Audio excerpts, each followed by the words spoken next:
Welcome to our fireside for this campfire on overcoming the Great Divide as we explore the need for social change to overcome the cultural fragmentation that threatens well-being at all scales. My name is Susan Prescott and I'm Director of the Nova Network and Professor of Planetary Health at the University of Western Australia. We're delighted to see everybody and a special welcome to those joining us for the first time.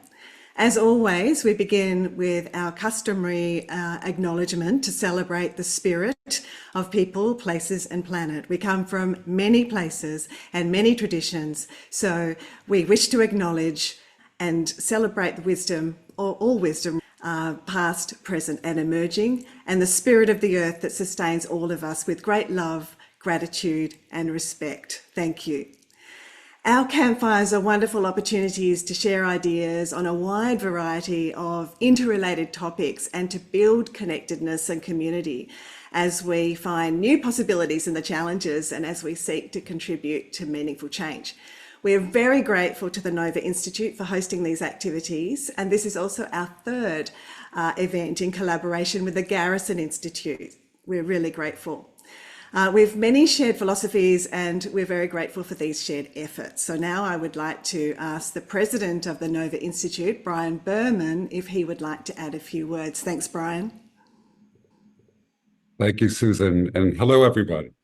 I'm Brian Berman, President, Founder of the Nova Institute for Health, and I am so excited to see all of you for today's Nova Campfire, which is about overcoming the Great Divide and the ways that we can overcome political polarization and cultural fragmentation that threaten personal and planetary health, which is such a timely topic.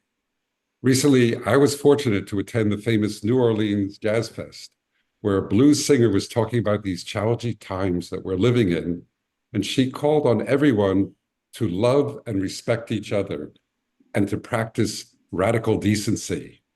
What a concept, radical decency. I think that's exactly what we're trying to do today. And for those of you who may not be familiar with us, the Nova Institute is a heart-centered think tank that takes action for the good of people, places, and the planet. And our mission is to catalyze new ideas in health, explore the complex network of factors that influence health, and promote the well-being of individuals, communities, and the planet. We are truly thrilled and honored to partner with the Garrison Institute on today's campfire. And as Susan mentioned, this is the third campfire we've co-hosted with Garrison.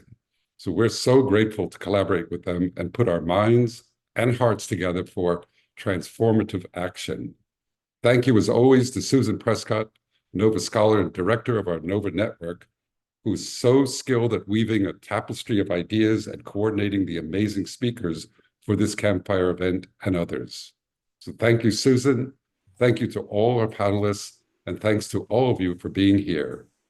After today's campfire is over, I hope you'll join us on our Nova Integration Hub and continue the discussion and connections at hub.novainstituteforhealth.org. One of the reasons we created the hub was to create a place for belonging during these times of so much othering, an online cafe where we can support a transdisciplinary community of change.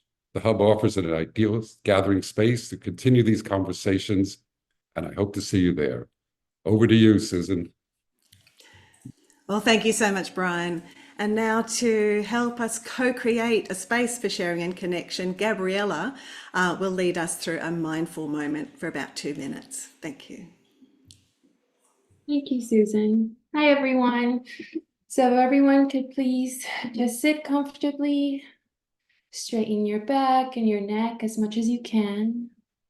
So in the topic of division and disconnect, I thought we would take this couple of minutes to connect with ourselves and our bodies, as everything begins with us, and then we can create a ripple effect towards the world.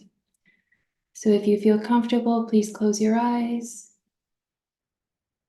Now please put both hands on your chest. Start connecting with your breath, in and out. Now start feeling your heart beating. And focus on your heart.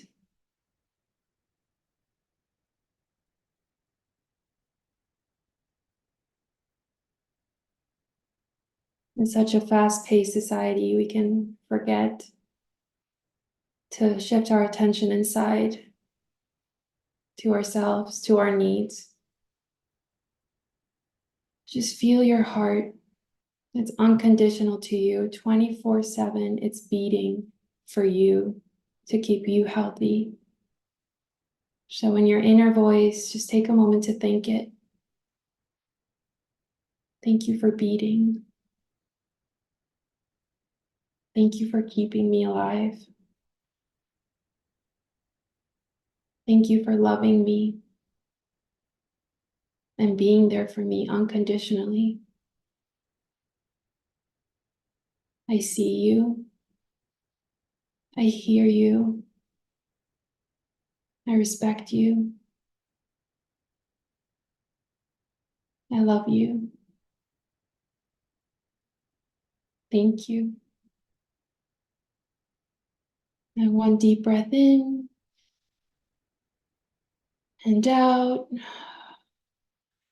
And when you feel ready, you can open your eyes and come back.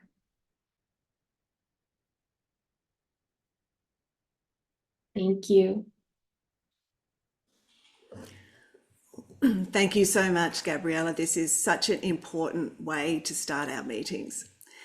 Now to overview our schedule, I'm going to set the scene with a 5-minute introduction to frame the topic and then introduce our panel of speakers to each share their perspectives. This will be followed by discussion, which is the most important part because we know there are many others here on the call with important perspectives as well. So now we'll go to my introduction. Thanks. Today, we are exploring how to evolve beyond the culture wars that are undermining our societies and impairing progress, how we can inspire healthier ways of being that serve the common good, empower individuals, and celebrate diversity of perspective, understanding that these are not mutually exclusive. Right now, we are in a time of enormous turbulence and political instability. Political polarization is becoming so extreme that social scientists are describing it as sectarian division, psychologically akin to fanatical religious division. One-eyed factions are co-opting and manipulating social and environmental agendas to polarize issues that really affect everyone. There is blatant dehumanization, judgment, and demonization of people perceived to have opposing views. We've allowed what was deemed unacceptable in the schoolyard to overtake our societies. And those who try and appeal to reason also suffer exclusion when they challenge the factionalism which derives power from dividing people. Just existing in this unhealthy reality is affecting so many people emotionally and physically. And that is why growing numbers of people are seeking something more meaningful that reaches beyond the limitations of this paradigm and beginning to co-create a new paradigm with higher consciousness. This may be less visible, especially to those who are only listening to the polarizing media-driven narratives designed to maintain fear, anger, hatred. But there are many global movements ranging from academic alliances, grassroots networks to non-sectarian spiritual movements and an Indigenous-led resurgence, all seeking to contribute to a great awakening. This is also why planetary health is considered as much a social movement as it is a transdisciplinary field, and why the solutions focus of the planetary health agenda gives more emphasis to co-creating paradigms for a deep structural change and great transition rather than merely fighting within the existing paradigms. Many of these movements seek to evolve beyond binary thinking that defines people or issues as on one side or another.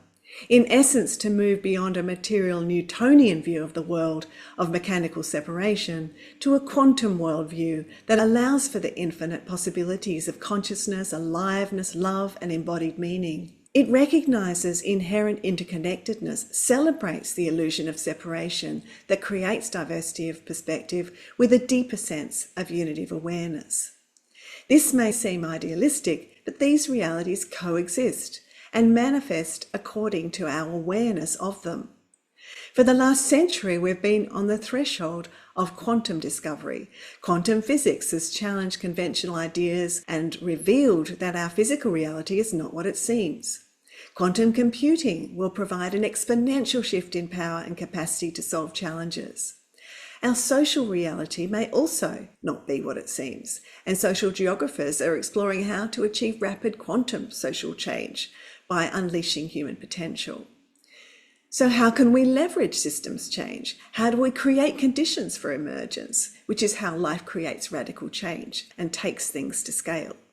Donella Meadows' work suggests that the highest leverage points lie not in the political and the applied spheres, but in the underlying goals, mindsets, and paradigms from which systems arise, which lies in the personal sphere, the power to adapt, self-awareness, and the capacity to transcend rigid beliefs.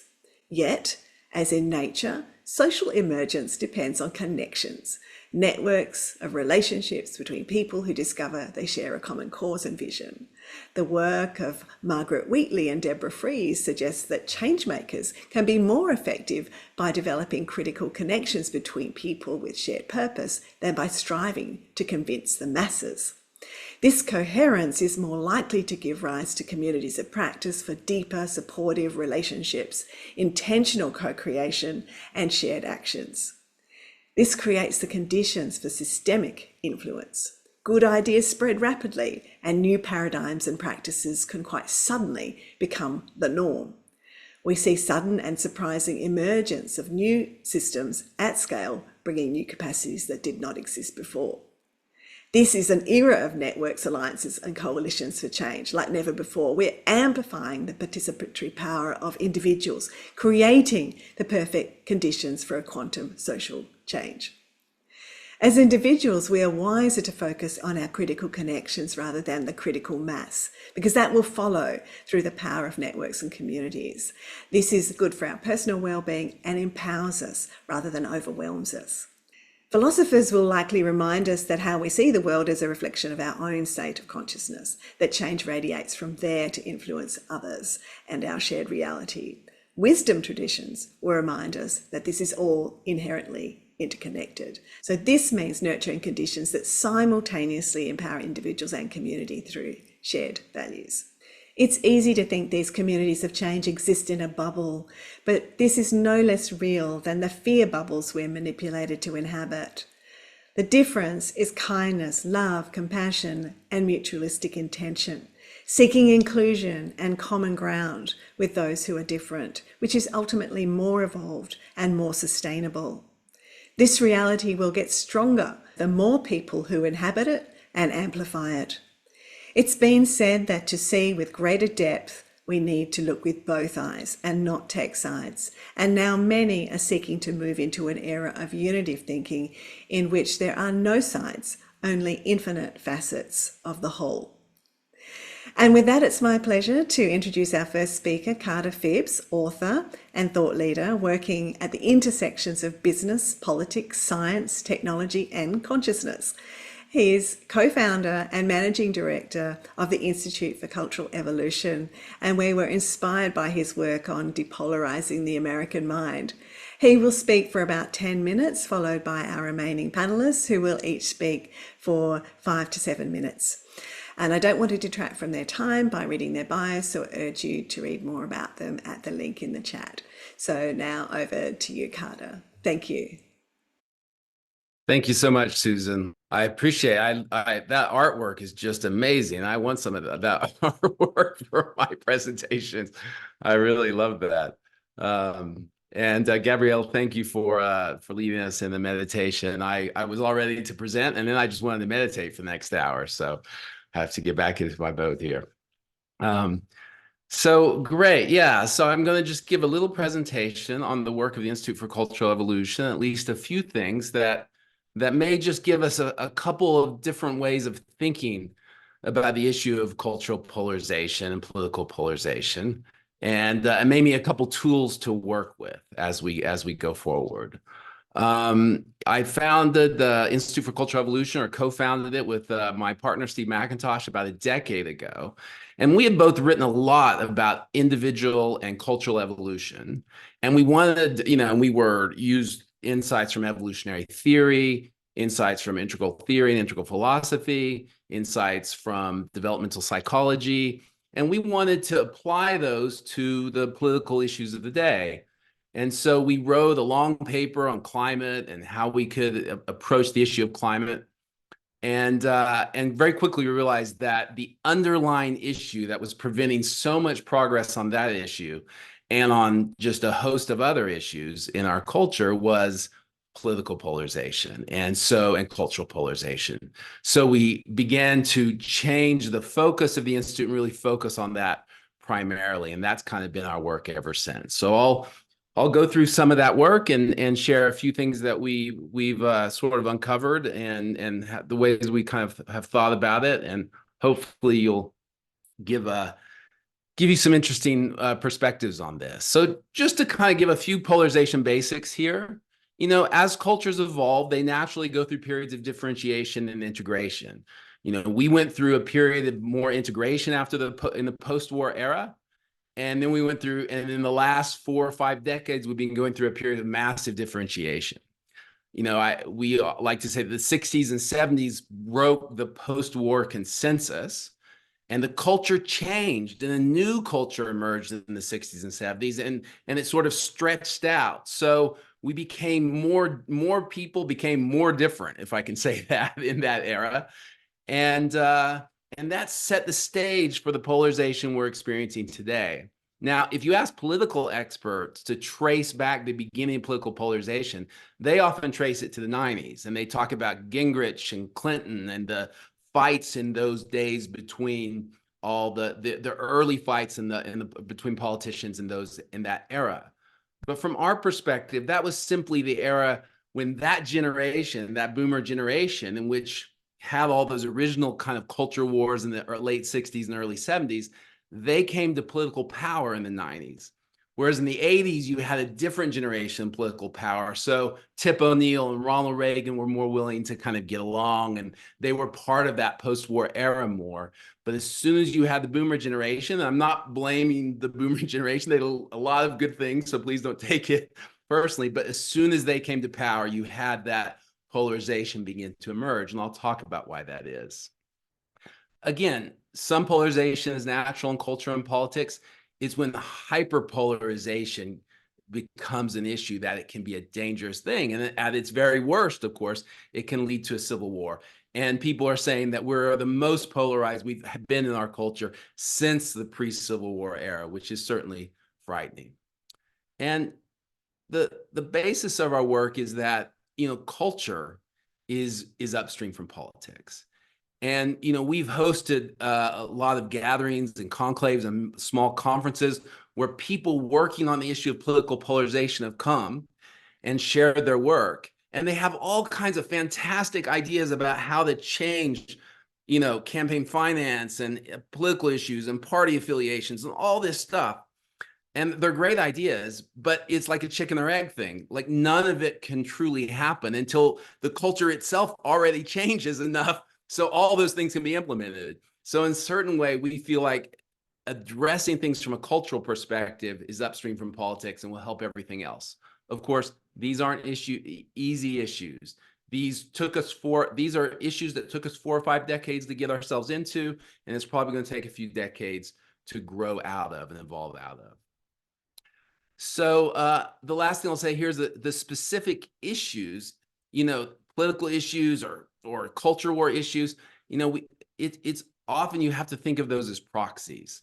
The sources of polarization usually run deeper. So to overcome polarization, we need to understand, at the very least, I want to suggest that we can look at the dynamics of polarities and worldviews. And those are the 2 issues I want to go through a little bit today. So let's start with polarities. So working with polarities. Well, I want to introduce the idea today of a positive polarity. Now, I think we're all used to positive negative polarities, meaning a good and bad polarity, right? So wealth, poverty. That's a positive negative polarity. We want more wealth. We don't like poverty. And we all are familiar with positive negative polarities in our lives. But positive polarities are a different type of thing. They're both have positive elements. They both can have their intention with each other, but we don't want one to vanquish the other. And I want to suggest to you that the left-right polarity, for example, is not a positive-negative polarity, although it may seem like that at times, depending on where we stand. It's actually more fundamentally a positive polarity. There are healthy expressions of what politics could look like on the left. There are healthy expressions of what politics could look like on the right. So what are some more positive polarities? We can see some here. Liberty and equality, positive, they're both positive. Real and ideal, right? Mercy and justice. Competition and cooperation. This is one of my favorites. I wrote a whole chapter in my book about competition and cooperation. You know, and my favorite example to use in this is the Beatles. If you think of the magnificence of the Beatles as a rock group and as one of the great rock groups of all times, why were they so great? Well, it was because they had extraordinarily cooperation that they honed over years and years and years of working together. But if you don't have John Lennon and Paul McCartney competing with each other and the energy of that competition, you also probably don't get the greatness of the Beatles. And so competition and cooperation, and in a positive polarity, if it's just all one side or all the other, it tends to decay. Whereas you want the dynamic tension between the two is what creates the best form of a positive polarity. I wrote about this in evolutionary theory. You know, in evolutionary theory, you have the selfish gene idea, the idea of that, you know, evolution is driven by this selfish gene. And a lot of people, that was a real breakthrough when Richard Dawkins wrote that book, you know, a few decades ago. But then other people came out and said, wait a minute. Lynn Margulis is the famous evolutionary theorist who pointed out that cooperative dynamics are absolutely critical in evolution, and that sometimes the best, the cell or structure that evolves the best is really the one where the cooperative dynamics are the most powerful. But it's really not either. If you get too much competition, of course, that leads to a kind of toxic individualism and toxicity. Too much cooperation can lead to stasis. It's the dynamic relationship between competition and cooperation that provides all the energy of evolution. And I want to suggest that the same is true when it comes to our politics of left and right. And I know that may be a leap to understand that, but I want people to consider that idea. So here's just some other positive polarities: part, whole, real, ideal, yang, yin, masculine, feminine, antithesis, synthesis, transcend, include. Challenge, support is a great one. Competition, cooperation. Simple, complex, subjective, objective, you can see. And the one that's most common in politics is the fix what's wrong, preserve what's right. All right, so that's one way of thinking about the issues of polarities. The other one I want to go into that's also so critical when it comes to polarization is the idea of working with worldviews. So, worldviews. This is a big subject. Could spend a long time on this. I'm just going to touch briefly on it just to give you an idea of what we mean when we work with worldviews.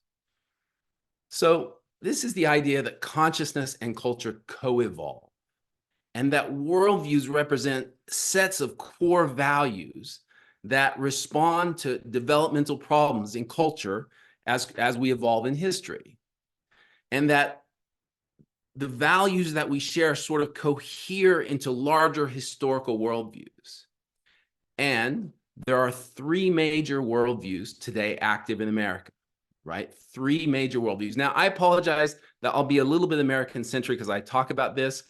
Our focus at the Institute of Cultural Evolution has been a little more on American politics and American cultural issues, but I think this applies to countries around the world as well. So I apologize for that element. So the three major worldviews in America, I call it the three-body problem.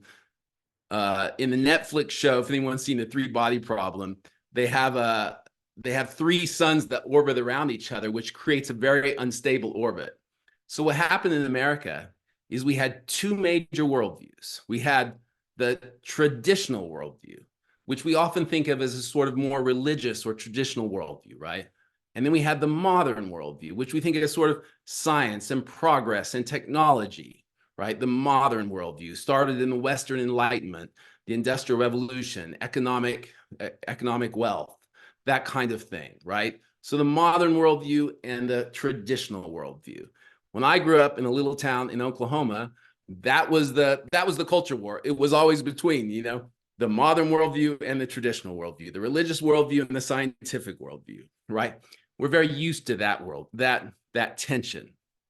But in the last 40 years, a new worldview has come on the scene, right? And we call this the progressive worldview. And many of the people probably in this call are familiar with this. This is a worldview I lived in much of my life. This is a worldview that has, I like to talk about this worldview, has three essential elements: the ecological element, the consciousness element, and the social justice element. So we have the religious traditional worldview. We have the scientific modernist worldview. And we have this new consciousness, social justice oriented, ecological, environmental worldview. And those are all in tension with each other. They've caused this, our culture to fragment and split and break apart. So I want to suggest to you, when it comes to working with worldviews, and you can see probably about 30% in this country or of the country is traditionalist, about 50% is modern, and maybe about 20% is progressive. So when it comes to working with worldviews, it's very important that we remember, as we think about our polarized society, that worldviews themselves are not good or bad. Their expressions can be healthy and unhealthy. And a sure way to increase political polarization is to make someone wrong for their worldview, right? Is to attack their worldview. Now, we can criticize someone's expression that may be unhealthy, but we want to affirm their worldview. And that distinction is so important when it comes to trying to reduce the polarization, because people can have all kinds of strong values, and we can recognize that they can be healthier. Each worldview has very healthy aspects, and each worldview can have unhealthy aspects. In the progressive worldview, we can have emotional intelligence, which is a beautiful, healthy expression of the progressive worldview. We can be an anti-intellectual, which is similar but an unhealthy expression of the progressive worldview. In the modern worldview, we can have, freedom and liberty as a healthy expression of that worldview. Toxic individualism is an unhealthy expression. And it's the same with every worldview. So that one movement of not attacking people's core values and core worldviews, even if we understand that not all of those values may be expressed in a healthy way. So I hope that kind of gives you a sense of how we might work with worldviews to overcome political polarization. So just to wrap this up, we can see that what's a more integrative way of thinking about polarities and worldviews? What can we learn here? Well, we can learn to value non-native perspectives that aren't our own, polarities that aren't our own. And in that, we can develop greater empathy and sympathy and an appreciation for other truths that may not be complete and final truths, but we can appreciate their partial truths. That difference is important. We can learn to appreciate both sides of positive polarities, like challenge and support, or fix what's wrong, preserve what's right. Maybe we have our own preferences, but we can appreciate both sides. We can learn that polarization is not simply a problem to solve, but a condition to grow and evolve beyond. We can learn to separate healthy and unhealthy expressions of worldviews. We can learn the developmental shift to making cultural subject into object, and that's probably too much to go into right now, so I'm going to leave that one alone. And the last one I'll say is we can learn to identify and work toward superordinate goals. And I'll take just a moment to say these are goals that are not limited to just my worldview or my preference or my side of the polarity. Goals that include more of us in their fulfillment, in their work toward that goal. One of the persons I worked with was a man named Don Beck, who's passed now. but he worked with Muzafer Sharif, he was a psychologist who did some experiments at the University of Oklahoma in the 50s with young boys in camps. And they were the kind of experiments you could never do these days. But he found that in order to overcome tribalization, the best way to do it was to work toward superordinate goals that included everyone in the project. So the conclusion of all this is, let's work toward bridging divides in a manner that better values both sides of positive polarities, sparks fewer proxy battles, seeks to integrate and appreciate America's three major worldviews, and works toward productive superordinate goals. Thank you so much. I appreciate having the opportunity to speak today. Well, thank you so much, Carter. That was amazing and so helpful, and gives us a lot to explore in the discussion later. You're a true integrationist in every sense, not just seeking to bring people from different worlds together, but integrating the practical and the spiritual to bring our inner wisdom to our greatest challenges. And I urge people to check out Carter's books and his podcast for more of that too. Now, continuing the theme of transformative social and cultural change, I'm delighted to welcome Hannah Gosnell, Professor of Geography at Oregon State University, who will discuss shifting values and behaviours in the context of her work with farmers and regenerative agriculture. Thanks, Hannah. Oh, thanks so much, Susan. What an honor to be here. This is fantastic. And thanks, Carter, for your really stimulating talk. I'll try to follow up on that and build on what you're talking about. I think it's really, really interesting stuff. So, well, Susan gave me a prompt to explore how aligning values with actions can create fractal patterns that catalyze change across scales. Made me think of the research I've been doing over the past decade or so on experiences of farmers transitioning from conventional to regenerative agriculture and learning how to farm with nature, and then forming communities of practice, and over time contributing to a shift in culture and ultimately, hopefully, to systemic change. And what I found is that what's key for many of those who successfully transition is going through a process of aligning their most deeply held values with their behavior and their decision making. And I think, following on what Carter's saying, I think a lot of people just don't even really know what their values are. A lot of people are disassociated. They're just going around doing their thing. And it's not really until you ask them to really sit down and think deeply about what you really care about, and then look at whether their behavior aligns with that. That's where you can really see some interesting transformative change and shifts in worldviews, which are rare to see. So this has been some exciting research for me. Just briefly, regenerative agriculture is a set of principles and practices to restore and maintain health and fertility, biodiversity, watershed health, soil water retention, all while improving ecological and economic resilience. And it also produces healthy food and healthy landscapes. And I would argue there are psychological and cultural and maybe even spiritual benefits as well for the farmers who adopt this way of growing food and fiber. This article was in a special issue of Sustainability Science on integral approaches to exploring how social ecological transformation happens. So all the articles in here look at dynamics of in the interior and the exterior and the individual and collective and the linkages between them, drawing on integral theory. And the research I wrote about was based on interviews with regenerative farmers in Australia and also the consultants and educators who help them with their transitions. And what was striking to me was how similar their stories of transformation were. For nearly everyone I interviewed, there was some sort of crisis, drought, bankruptcy, personal loss, that led them to question everything and be open to new ways of doing things. And one way or another, they all found their way to training in holistic management. And they all credited that experience with their decision to move away from conventional industrial ag and start their regenerative journey. One of the first things holistic management students do that they're asked to do is to articulate their most deeply held values through a series of exercises and induced epiphanies, like going to go visit a graveyard and journaling about what your obituary might look like. And then they use that. It might take days or weeks for them to really nail down what it is, what is the quality of life that they really want, and what are their values.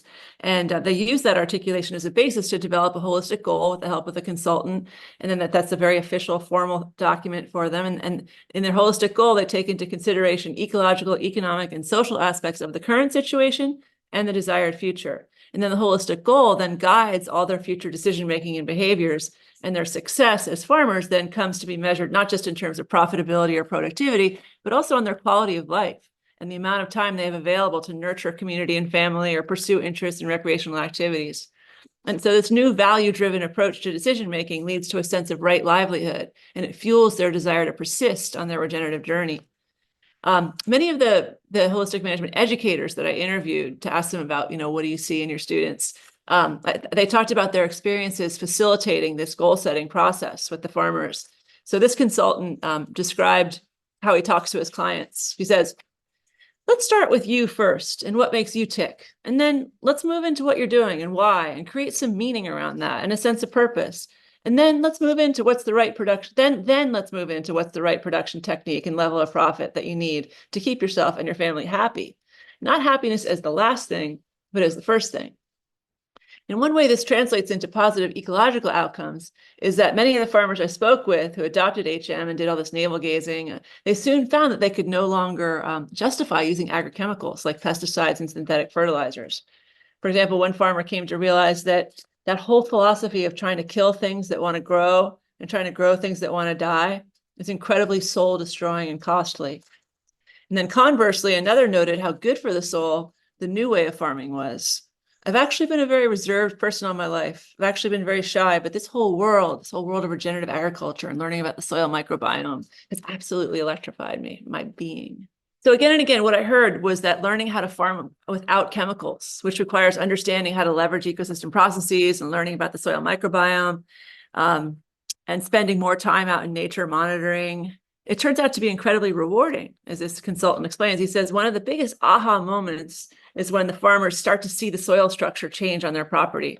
For example, they'll see that before they couldn't stick their finger into the soil deeper than half an inch because their soil was dead and hardened and from having years of synthetic fertilizer. And now they can go in all the way to their palm. They start seeing the mycelium forming and the soil aggregation happening and the moisture in the soil from the water seeping in and not running off. And they're like, wow, it's possible. It's amazing. They can farm without chemicals. I can't believe it. They look at the improved soil with disbelief, and then they get happy and they get excited.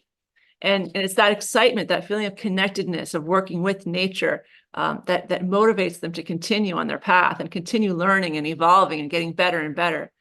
And so I'll just wrap up my comments here just by suggesting that the way this excitement and commitment to the regenerative path scales up from the individual to the collective, or from the top of this figure down to the bottom, is through the communities of practice and peer-to-peer learning. For example, through microscope clubs, where the farmers meet monthly and they bring their soil samples to look under the microscopes over a glass of wine, and they compare notes on their composting techniques and such. And they're sharing this sense of wonder and awe and kind of, sort of a unitive awareness of how great it is to work with nature and as nature. And over time, these farmers are creating new norms around good farming, and they're shifting local culture. And these fractals, as Karen O'Brien would say, these fractals eventually contribute to systemic change in the lower right quadrant, because through cultivation of niche markets, connecting with their customers in the cities, talking about what they're doing, lobbying for subsidies and government support, all of which contributes to regenerative ag becoming the new normal. So there's a lot more about the cross-quadrant linkages and the scaling up process and all the barriers in the article I wrote. Happy to share with y'all. But I'll just close by reiterating the importance, I think, of providing opportunities for people, anyone, not just farmers, to really give them space in schools, in kindergarten. We should start doing this. Give people opportunities to articulate their most deeply held values, examine and then also examine their behavior and look for identify that cognitive dissonance and then commit to doing something about it. Support them in the process of trying to do the alignment for a greater sense of well-being and right livelihood, because this often has co-benefits of greater connections with nature and also better ecological outcomes. So I'll just end there, and thanks. Yeah, I look forward to hearing what everyone else has to say. Wow, thank you, Hannah, and thanks for adding awe and excitement and unitive awareness to the conversation. Your work really underscores that change is driven both by the knowledge and, perhaps more importantly, by the emotional connections to the land, but also the communities that are created in these discussions.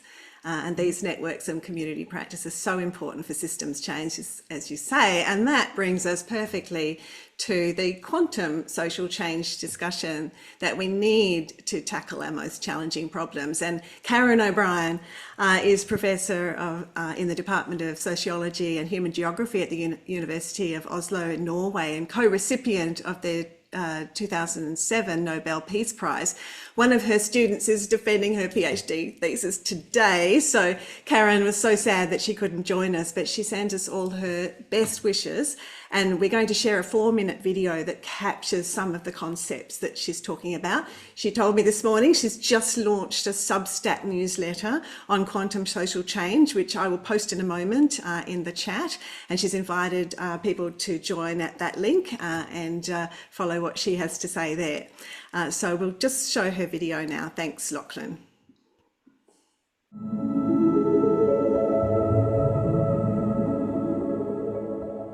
What's our next move? We're headed towards dangerous climate tipping points, and if we continue with business as usual, 1 million species are threatened with extinction. When it comes to global issues, we often think about top-down versus bottom-up solutions, or local versus global strategies, or individual versus collective actions. But most people feel unsure about how they, as individuals, can make a difference that matters. It's time for a fresh perspective. Let's change our usual way of thinking and embrace a paradigm shift that's already happening. Many people now see the links between humans and nature, and they understand how change works both holistically and non-linearly. They also realize that individual and collective changes are entangled, not separate. To create a sustainable world, we need a profound sense of interconnection based on values like equity, dignity, compassion, and love. Universal values are the foundation for scaling social change. By consistently applying these values to our actions, we create patterns that scale, much like the repeating patterns in mathematics and nature called fractals, like spirals, beehives, river systems, tree branches, and leaves. Fractal patterns emerge in society when people create new patterns based on values that apply to all of life, to the whole. The fractal impact of individual actions on the whole calls for a quality of action that recognizes the connections between individual change, collective change, and systems change. We can think of this as fractal agency. Sounds empowering, right? But how do we do this in practice? Fractal approaches to scaling involve 4 steps that engage with 3 spheres of transformations: the practical, the political, and the personal.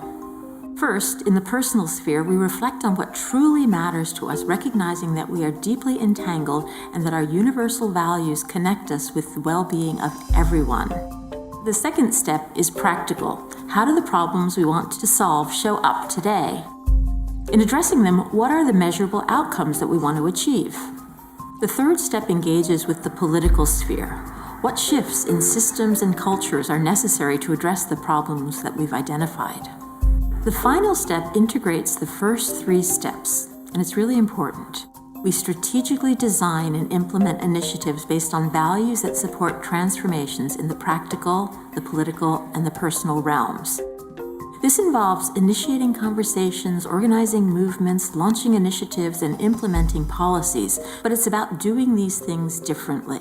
The specific applications of these steps varies depending on the context, but aligning who we are based on our universal values with what we do, alone and together, generates transformative changes that scale. Fractal approaches offer strategic alternatives to fragmented strategies and address the root causes of sustainability crises. They acknowledge that universal values apply to everyone and that each person can generate fractal patterns to drive change in relationships, cultures, and systems. Fractal agency requires awareness, reflexivity, a bit of humility, and a good amount of practice.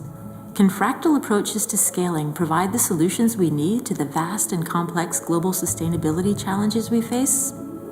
Let's try.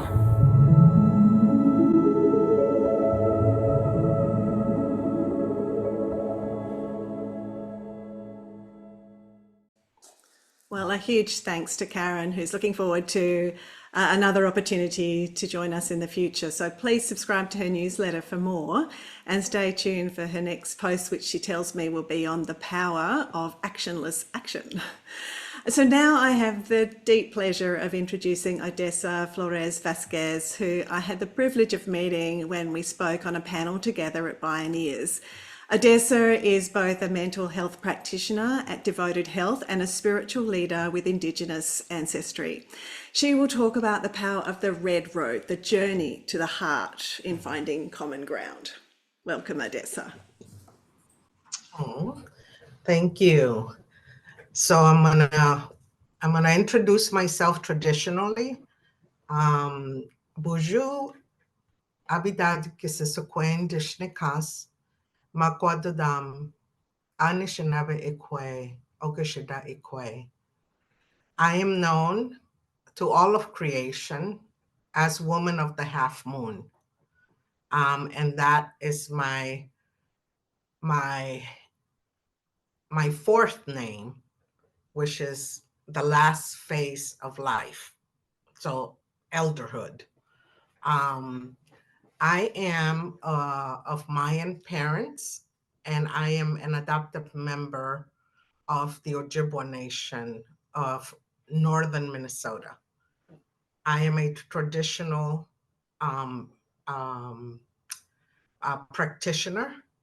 And so traditional for us means native-based. That is my worldview. And, and I have been walking the red road, meaning the road to being able to connect with all living things. So in this worldview, we are not separate from anything or anyone globally. So what happens to you happens to me, happens to us, happens to we. And in that level of interconnectiveness that you all have talked about here, we understand the responsibility of what interconnectedness means. That means that I'm responsible for you. And that means that I'm responsible for the well-being and the healing of all living things. I am currently working at Devoted Health, a healthcare organization created by Todd and Ed Park, an organization that is questioning the current system of health in the United States. And so we are breaking barriers with the I guess the goal of being able to create a healthcare system that takes in the needs of the individuals, the whole need of the individual, body, mind, spirit, emotion. And so we are expanding the healthcare, and we're challenging the current healthcare that is in the United States, because it is failing in the United States. And a part of what is such an important part of what we do is that we are breaking those walls by being at the right place at the right time to do the right thing. And we understand that there are many parts of the human being: the psychological part, the social part, the spiritual part, the physical part. Our members have chronic conditions that will not get necessarily better, but may get better with the support. So what part of my job as a spiritual leader at Devoted is to be able to identify those opportunities that can enhance and promote the well-being of the person. And what does that look like? Because my worldview is that the medicine is accessible to all of us, the natural medicines, nature is accessible to all of us, that we need to be able to have the conversations about those medicines and the accessibility to those medicines. Unhealthy behavior creates unhealthy people. So how do we help unhealthy behavior? So Devoted is a an MCO, Medicare organization. But from that vision that Todd and Ed had to create an all-in-one care for our people, we expanded that into the community. And so I run and I lead with Todd, the elder councils of devoted within the communities and the markets that we work. What does that mean? It means that I go in and I create communities out of our members to address what is of most important to them at that time in their community. Could be housing, it could be food, it could be not being able to pay the bills, not getting mental health services that they need, not being able to afford medication. So the elder councils are the people that stand up, I create the platform by which they take their leadership as elders in this society, which is a reminder for them that they have not lost their position in this society, that what they have to say related to their health, well-being, and healing is crucial to how healthcare needs to be changed in the United States. That what they have to say is a guidance for us as a company to start integrating those modalities that usually are not talked about. So we're looking at modalities such as, therapeutic massages, chiropractic,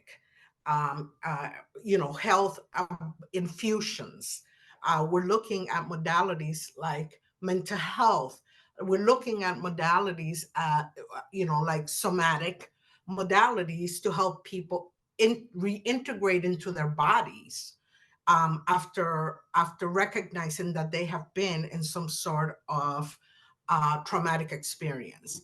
We're looking at herbal medicines, Chinese medicine, and all of that.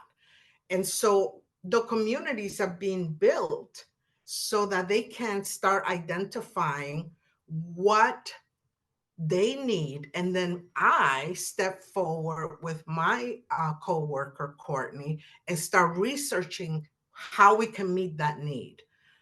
I think the radical change that we're doing is that we're questioning what continues to not work in the healthcare. And when Todd and Ed created this company, it was to create a new pathway to healthcare. It's to be able to define good healthcare in a different way. That it is not your Eurocentric medical model, that it must have aspects of spiritual health, psychological health, emotional health. What does it take to help somebody get out of a crisis? It takes Odessa working with a member through meditation, teaching coping skills so that they can go through a surgery and be able to actually practice that while they're going into surgery. That's what it takes. It takes us looking seriously at what is our real responsibility for people and giving them the opportunity to have a happy life. What does that mean? It means that the elementary school children that are creating gardens in their parking lot are now feeding the elders in a community where they cannot afford to have fresh vegetables and fruits. That's what that means. It's an action. You must have an action. There are words, but if you don't have action behind this, if you don't believe that you can do it, then words mean absolutely nothing to communities who are suffering. So this road is focused on the heart. The red road, which is what we call it, is focused on the heart. And it focuses on the heart because anything is possible when you connect with your heart. And that we must drop from the brain to the heart. in order to be able to make significant changes in this world. So that is really all I need to say, and I wish you all well in your endeavors. Thank you so much, Odessa. I think your worldview embodies the unity of consciousness that so many are seeking to evolve into. And we're so grateful to you for invoking the deep and powerful simplicity of love. This is a reminder that the more opportunities that we can create to bring love and kindness and compassion into every situation, whether subtle or overt, the more alignment we will create and joy, which is energizing. And energizing is so greatly needed right now. Which brings us to the importance of creative energy and imagination. And I'm so pleased to introduce Karen Doyle-Grossman from the Garrison Institute, who will talk about using arts-based dialogue to bridge political polarization. And we're so grateful to Garrison for this collaboration. Thanks, Karen. Thank you, Susan, and thank you, Odessa. Okay, so I am going to share some slides. I'm not going to speak that much from them, but I wanted you to have the some of the theoretical background. I want to talk a little bit about what it feels like when we are, facing a third rail issue, a tough issue we are passionate about, and we're working with someone or confronting someone who feels quite differently. So this idea of using the imagination to help us practically bring empathy into our perspective and then work with worldviews to kind of spiral around back to Carter, I think is incredibly important. So this work was based on some work in transformative learning that Patricia Cranton and Randy Lawrence were doing around imagined dialogue. So imagined dialogue is taking the perspective of a character or several characters to explore an emotionally charged or politically charged issue. And they were exploring how to work with this to change an individual's worldview. So this process of transforming our frames of reference is not easy. The way we make meaning from the world, we use this to interpret the world. So how do we actually go ahead and how do we go about expanding the assumptions that we make about the world so that we can expand our ways of making meaning? So I first was working with Patricia and Randy with imagined dialogues, and they were confronting whether this can work for individual transformative learning. So I took on two characters, one from a podcast called S-Town. It was popular about 10 years ago, and one who is a character from a book by Julian Barnes, and then my father. So my father, sort of three characters. And my father was undergoing a pretty profound diagnosis, and I was his primary caregiver, and I wanted to be able to approach my role in his recovery with as much compassion as I could. So I wrote this dialogue it was three men facing elderhood, talking about issues of disease and getting older and autonomy and loneliness in being in older age for a man. So just being able to write this dialogue really, really helped me to not kind of place my own values on my father's experience and explore what he might be feeling. Okay, so then we worked, as I said, with this in this context of political polarization, which back in 2018 seemed to be a real emerging problem and has only continued. So colleagues Brian Dashew and Randy Lawrence again and I wanted to see how we might use these imagined dialogues as a tool for collective transformative learning. So we explored the issue of gun control, especially in the context, again, in the US of mass shootings. So I wrote a dialogue between a character named Offred in The Handmaid's Tale and a character from a film called American History X, a character named Derek. So Offred, who is living in a totalitarian state. If you've seen the series, this is the Elizabeth Moss character, living in a totalitarian state where having access to a gun would, in her mind, be on the side of justice, would help her to protect herself, her and her children. And Derek, who was a white supremacist in this film, went to prison, became reformed, was very anti-gun violence. And having those two characters debate the issue helped me to open up my own frames of reference around this issue. And then we took our dialogue, I took my dialogue and asked friends and family to role play with me and have discussion. My colleague Brian wrote scenes of a play called A Gun for Mr. Richter, which was about parents from a school that had just been through a mass shooting, and they were debating whether to arm the teachers or not. And he actually brought in actors. He produced that, and we had an audience and had a whole conversation around this issue. And I can't tell you how much the idea of taking on a character enables one to step out from the sort of emotional response of feeling one's own worldview threatened, and instead creating a safer space to explore your worldview. So I wanted to bring in this other theory that I've been studying quite a bit called terror management theory. And this is speaks to why having a concrete tool like Imagine Dialogue, other arts-based tools can help us to lift up out of our own neurobiology. So this is terror management theory is based in Ernest Becker back from 1973, and it's been studied for 50 years or more. It's really, really interesting, and it speaks to the idea that as we are facing our own imminent death, but especially think at the species level, an existential risk, that when that comes into our consciousness, we really cling on to what's called symbolic immortality. So this is, again, what Carter was talking about with worldviews. So when we cling on to our worldview as a way to go on, as a way to, this is our a way to be immortal, when we, from a neurobiological point of view, really have an instinct towards self-preservation, we have some often unconscious ways of managing this.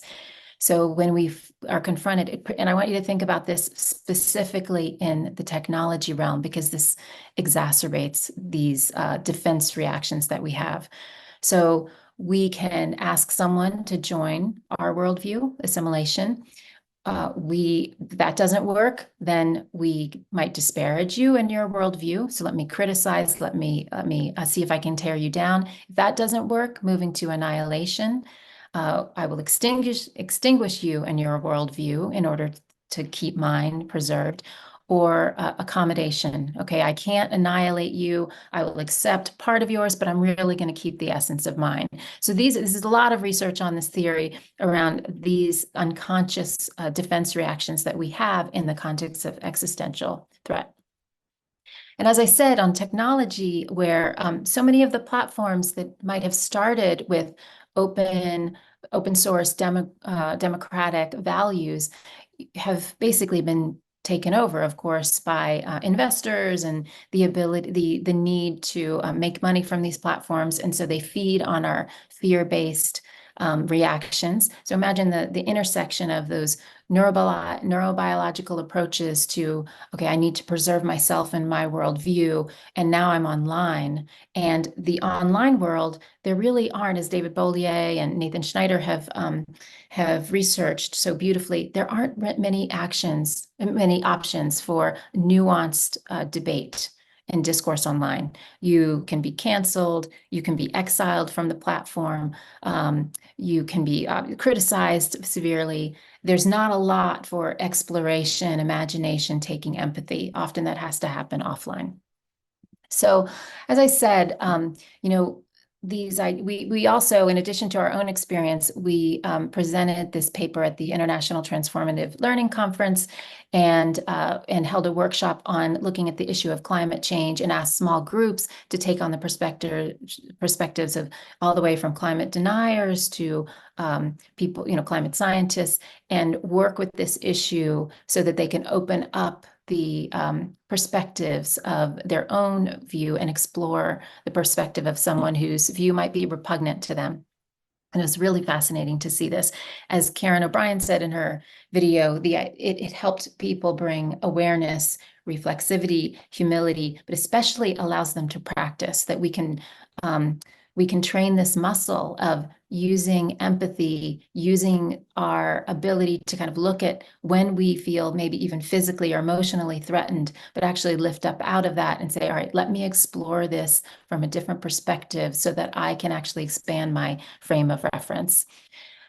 So finally, I just wanted to leave you with an idea that, polarization, of course, there's poles, right? There's north and south, and as Carter was saying, all different kinds of positive polarization, but there's also the continuum of human experience and perspectives. So as we're meeting with people who we think may have different views, I think if we could just have the framework of a continuum of lived experience, a continuum of different opinions, it can be really helpful. And then using this idea of imagined dialogue. So I just want to leave you with the question, what would your imagined dialogue be? What's your third rail issue, something that you're very, very passionate about that you might feel physically or emotionally, you can feel yourself tensing up if someone is taking on the other point of view? And then what characters would you use to explore that issue? Thank you so much. Thank you so much, Karen. I think the capacity to understand, empathise and respect others is a skill that we really do need to cultivate more in our societies, and we need more tools for that. And I also want to mention the inner development goals for those who are interested. And these are really aimed at tools for adults, but I certainly feel we need to bring all of these skills into play much earlier in life as well. So our final speaker, Alex Landry, was going to talk about the interventions to reduce polarization, mindsets and dehumanization, but he's sadly unable to join us. He's a PhD student who's doing some marvelous work in this space. And I've just put the link in the chat to his recent paper and a link to a 5-minute video summary of this work. So now I think we will invite discussion from everybody. And as you consider questions and comments, I would like to see if Tony Biglin is in the audience here and see if he would like to add to this conversation. Odessa mentioned the importance of action following our values, and Tony is from Oregon Research Institute. He's the president of Values to Action, and he's doing some wonderful work on social change for more nurturing societies, and has a real cross-sectoral lens. And if he's here, Tony, would you like to add your thoughts I am here. to what's going? Denny Fishbein is also on, and we are co-conspirators on a lot of different things. And I wanted to show you, this is by Greg Miller. This is a review of the evidence on the effects of even mildly stressful experiences. Dad probably wouldn't be taken away, have the child taken away for what he's doing, but this is a stressful experience. Miller reviews a ton of evidence that indicates that this kind of stressful experience in childhood begins a series of physiological problems that results in tumor growth and heart disease and stroke. And so we built on that in the paper that Denny and Ron Prinz and I published. We were concerned that the ultimate outcome from a public health standpoint is the incidence of premature death. And we pointed out that there are all kinds of risk factors that are being studied, physiological stress processes that result in these kinds of outcomes. But these, in fact, are the result of stressful experiences, the social determinants of health, which are causing the stressful interactions that children are experiencing that get them on that pathway to chronic disease. And we argued that there's been a lot of progress in how we prevent these problems, but mostly it's dealing with, and I'm particularly responding to Odessa because I think she was really describing this, that we've gotten better at dealing with these things, but only when they have gotten pretty far along in terms of the development. We need to change the public policies that are causing the social and structural determinants of health. If we can do that, which requires undermining the power of corporations to simply maximize their profits without regard to the impact of that on families and poverty and so on. And I've written a bunch of stuff on that, and we can send you these papers. But I think that's probably all I have to say. But I do think that we've got to work down here if we're going to have an impact here. And so that's it. And maybe Denny has more to say about it. Well, thank you so much, Tony. You've done some wonderful work and actually making change, addressing a number of different social determinants of health. Denny, did you want to add anything? Well, not much really. I just want to emphasize the importance of not, Tony is saying this, but of not waiting until we have, social ills and chronic disease fully developed, but rather primary prevention. I actually like to refer to primordial prevention, which really works at this structural and systemic level, where we're really getting to the roots of the problems, and also, framing it in a positive way, so that we're not only focusing on the negative, but what are the positive kind of influences that we need to nurture in our society and throughout our environment, that is not just going to take effect through individual programs, because they don't hold the promise for population level impacts, but rather, and I think Odessa was also referring to this, incorporating these practices, these active ingredients into our daily lives to live and breathe and actually put in our water supply ways in which we can foster connectedness and bonding and social acceptance, and diversity and inclusion and all of that. And so I think those are really the important goals for our work. Odessa, did you want to say something? But let me just say how happy I am to hear Anthony and everybody calls me Denny Fishbein. Okay, Denny. It's fine. Because what we're trying to do here at Devoted is trying to be 2 or 3 steps ahead. We know we have people with multiple diagnoses, chronic, diabetes, heart condition, high blood pressure, cancer, we deal with all of that. But in trying to prevent it is where we are focused on here at Devoted. What do we do to prevent the episodes to happen so that person's quality of life increases just by the prevention of it? What does that medical plan look like? Does that clinical part? What role do the different individuals, because it's such a united collective group of people that work with one person or with one group of chronic diseases. But the prevention, which you talked about, is the most important right now in this country,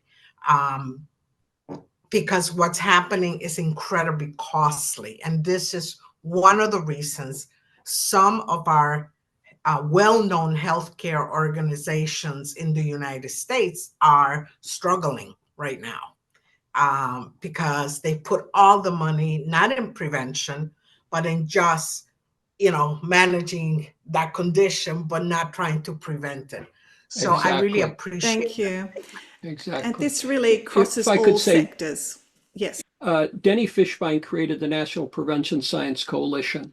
And one of the things that we are trying to do is get the family and school interventions and community interventions used, because we can make such a difference. So thank you, Denny. Thank you. Thank you. All. Thank you all. And that was exactly what I was going to say. Prevention science is critical, and this crosses sectors. I mean, we've had a bit of discussion of the health sector, but we can talk about the criminal justice system. We can talk about economic systems. All of these sectors are suffering dis-ease. And fractal thinking reminded me of the adage, think global, act local. Recognizing these things are really synchronous, which reminds us that individuals, we matter more than we think. And I'm very interested to hear from Carter and possibly Hannah on how we can scale these things. Let's see that. Yeah, that's a good question. I do value the integral theory framework for helping me think about links between the individual and collective and the interior and the exterior. And I just, I also, and I don't know if you guys caught that, but Karen O'Brien's personal, political, practical sphere model comes from those 4 quadrants. It's just a sort of a modification of the 4 quadrants. So either way, and I think the personal, political, practical sphere model is a little easier for people to understand. But as she points out, starting with the personal sphere is really key, because that's what drives everything, as people's values, their attitudes, their behaviors. That's what drives the practical sphere, and then of course the political sphere. So I think investing our time and energy and resources in activities like this, the NOVA Institute, raising consciousness and giving people opportunities to think about themselves differently. That is the starting point. The part about how it all scales up and how these fractals become, all over the global, worldwide is somewhat mysterious and emergent and challenging. I think just, Karen's always saying, you matter more than you think. Everything you're doing, you have no idea how our actions are going to work to scale up and turn into something larger. But I'm not the most articulate person on this topic. I'd love to hear what Carter thinks about the scaling up thing. Well, that's great. That's good, Hannah. I like that. The one piece I might add to it is whenever I think about cultural change, and evolutionary change, like I feel like I'm a bit of a student of evolution. And when I think about cultural change, I'm relating to sort of evolutionary dynamics. And the thing that I love when I think about my own life, or I think about cultural issues that I'm trying to impact, there's this phrase that came from a guy named Stuart Kaufman, who was an evolutionary thinker from the Santa Fe Institute. And he talks about, and this is like in the polarity of the ideal and the real, like what we'd like to see, where we'd like to get to, and where we are. And then how do we bridge that gap? How do we get in? What's the process? And there's this idea that sort of bridges that gap in a beautiful way. It's called the adjacent possible. And it means what's possible that's adjacent to where we are now. What is in that evolutionary space that exists in our individual and cultural adjacent possible. I always say, like, me bench pressing 500 pounds is not in my adjacent possible, but I might be able to bench press 130 or whatever it is, So like when we think about change, it's like what are the spaces we can move into that are in our adjacent possible that we can really have a big impact, and then we can continue to move from there. So that's how I'd love to think about individual and cultural change. That's great, Carter. And as you were speaking, I think Odessa talked about working hyper-locally, which is really thinking about what you're doing here and what you're doing widely at the same time. William, welcome. Thank you. I was drawn to this talk through friends at the Garrison. Karen sent me the invite. I appreciate it. And the primary attraction I saw in the description was the word polarity. And I don't think there's much of a polarity in the conversation around preventative. There's probably no one who on this call, or anyone we could find, who wouldn't want to push us all toward more preventative healthcare and preventative solutions rather than or actions rather than be on the reactive side of things. And so I've been thinking since Carter's presentation in the beginning, which I thought was extremely important, around the issue of polarity in terms of the silos that we're all experiencing day to day in terms of that diversity and difference of opinion, especially in the political spectrum.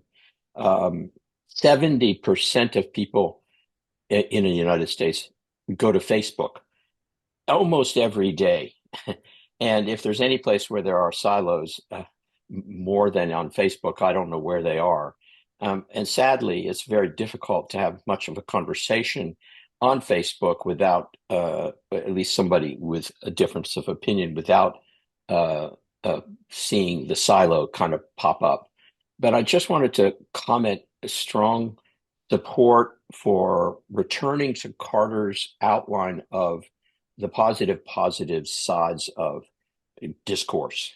All of those I take away with great appreciation for any interaction I might have on Facebook or with friends who think very differently than I do. And in terms of the preventative conversation around healthcare or adjacent realities, as or adjacent possibilities, as Carter has just said, I want to throw out the word collaborative. And I think that's the word that is the most significant potential for the new medicines that are starting to show up. It used to be alternative, which meant it was better than the other stuff. Then it became holistic, which was really still top down because there was still the primary medical system on top of all the stuff. And there happened to be a nutritionist in the room and a yoga teacher over there and somebody who practiced at Reiki. And then it became not just holistic, but sort of integrative, as if that was going to make it like better if we all got together and integrated, but still there was some hierarchy integrative. And I think what we really want to do as a group is collectively collaborate, as this has shown very, very well, the possibilities that we can collaborate with people who think very differently, because we can find value in it in one's worldview. And collaborative medicine is something which is kind of evolving. And I think it's kind of a preventative, because the preventative piece often makes something else that's taking place wrong, right? And there again, we create this polarity, we create this division. So I'm very supportive of and appreciative of Carter's distinctions in all of those positive polarities. I know I can take them away and use them in conversations now, particularly with a couple people who I would love to see weigh in with much more heart, shall we say. And I want to be able to collaborate with them rather than just make them wrong for their view of healthcare or politics or whatever. And just lastly, thank you very much for putting this together. I think it's really a wonderful session. Thank you. Well, thank you, William, and thank you for those wonderful comments, really talking about co-creating change and co-creating health in these deeper ways. Really appreciated. With Dave Nelson, you have your hand up. Yeah, thanks. Thanks, everyone. Really, really good. Very much enjoyed. I just wanted to make a comment about something that Karen Grossman mentioned about, playing a character, and kind of marry that to what Carter said in those adjacent possibilities. That's part of what we're doing here, is we're starting to play a character of an adjacent possibility. And the more of us that go there and live there and spend time there and visualize it and create realities, the more hopefully that we can manifest those things to those that are dear to us and close to us around us, or immediate fields of coherence, hopefully, and create more coherence there. And then just to also just comment about what Hannah said with farming. This is a commercially done corn field right here, which has corn every year, and the soil is exactly as described. So it's hard, it's brown, it doesn't seem alive. There's things that try to grow there, but they're never really allowed to, other than the monocrops. So it's a real reality. I live in Canada, so there is this really interesting approach to regenerative agriculture. My business partner and I actually just started a farm 3 years ago, and we followed something called from dirt to soil. So now we have 6 animals on the farm, and they really sustain themselves in this ecosystem. And so I remember my business partner telling me one time, it's like, this really has changed the way I feel about what you're doing in terms of the way you talk about planetary health, because now I kind of am living it, and I see like everything is connected in this. And the more I understand it, the more I want to keep making sure that it thrives.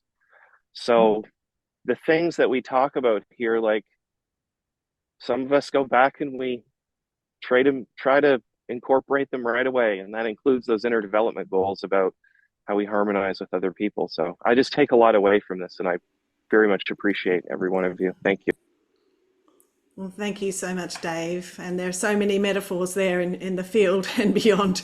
And we're really just so grateful to all of you for being here and sharing with us. Are there any final comments, either from our panel or from anybody who's joined us to share today, before we start to wrap up? Because we're closing in on time, but there's always that last question. Brian. I just wanted to say thank you to everyone participating. There's so many thoughts and so many ways that we're connecting, and it reminds me of one of my professors when I was at Columbia in the late 60s, which this time actually is deja vu with Columbia. But I had a professor of anthropology, Margaret Mead, who I'm sure you've heard of. She taught me two things. One was about the power of listening, and the other was very much her oft-quoted, not probably butchering it, but never underestimate the power of a few people getting together. And I think we're seeing that in live action right now. And when we talk about scaling up, this is exactly, I think, how things happen, and making aware is the first step. But then I think a lot of connections have been made today, and I just really, really deeply appreciate all of you for being here. Well, thank you, Brian. And Nova really is all about the integration that is so much needed, and starting connectivity in new ways to create these bigger conversations. So we are approaching time when we'll officially close the meeting. So if there are no further pressing questions or comments, I want to thank all of our speakers and all of you for bringing your energy, your perspectives, your enthusiasm, and again thank Nova for hosting us, and Lachlan at CorpCom in Melbourne for taking care of the technical aspects. The conversation, of course, does not end here, and I've just posted some links in the chat that were there before, but please continue the discussions on the Hub, and today's recordings will be available on the event page where you registered, probably in the next week or so. And we'll let you know when they're posted, but just check out that page and you should see them appear there. So thank you all again. Wishing you all health and happiness until we meet again. Thank you. Thank you very much. Thank you.